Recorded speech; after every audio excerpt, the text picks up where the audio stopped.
एक बार महात्मा बुद्ध किसी नगर से गुजर रहे थे।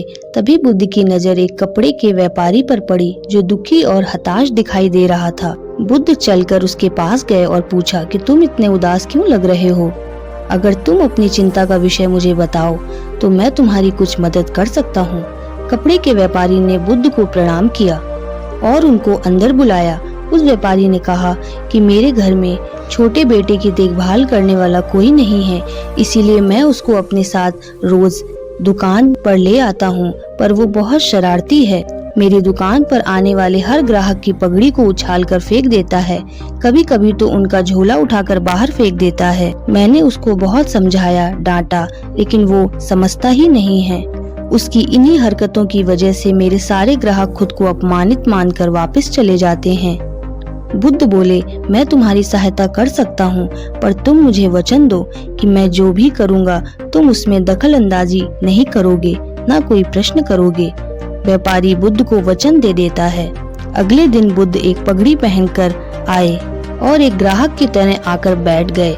व्यापारी का बेटा आया और उसने बुद्ध की पगड़ी को उछालकर बाहर फेंक दिया। महात्मा बुद्ध मुस्कुराए और कहा, बहुत अच्छा, जाओ अब उस पगड़ी को वापस लेकर आओ। वह बच्चा दौड़कर गया और पगड़ी लाकर बुद्ध को दे दी। अगले दिन बुद्ध एक कुल्हाड़ी और एक लकड़ी लेकर आए। उस लड़के ने फिर उस पगड़ी को उछाल दिया।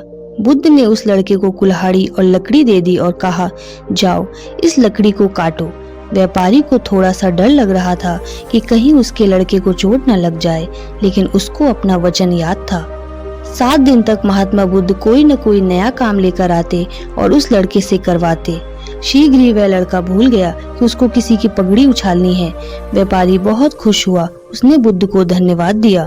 बुद्ध से मिलने से पहले उस लड़के का मन और दिमाग अपने हिसाब से अनियंत्रित रूप से काम कर रहा था, लेकिन बुद्ध ने उस लड़के से अपने अनुसार काम करवाए, जिससे उसकी आदत ही बदल गई। किसी भी बुरी आदत को बदलने के लिए हमें उसकी जगह एक नई आदत को शामिल करना होता है।